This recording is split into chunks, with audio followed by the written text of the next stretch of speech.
un char de l'armée syrienne comme butin de guerre. Les rebelles en ont saisi 8 lundi, après avoir pris un checkpoint crucial de l'armée à 5 km d'Alep. La bataille a duré 10 heures. Au matin, les pneus des véhicules détruits fument encore et les rebelles sont attelés à récupérer les armes.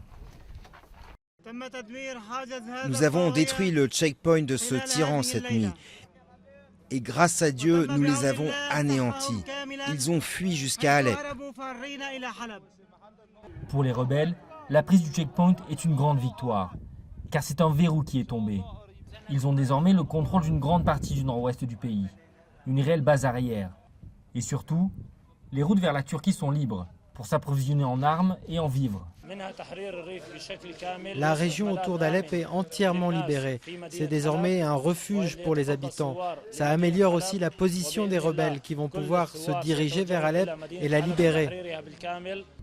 À quelques centaines de mètres du checkpoint, Anadan, une cité fantôme. Jusqu'il y a quelques mois, elle comptait 20 000 habitants. Aujourd'hui, ni eau ni électricité.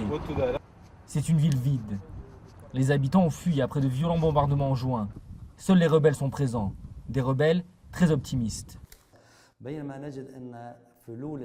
Les bandes d'Assad sont en train de s'effondrer graduellement. L'armée aussi s'effondre.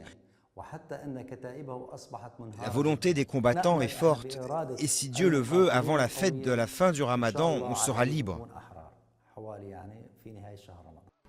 Mais la victoire est encore loin pourtant pour les rebelles. Les combats font rage à Alep.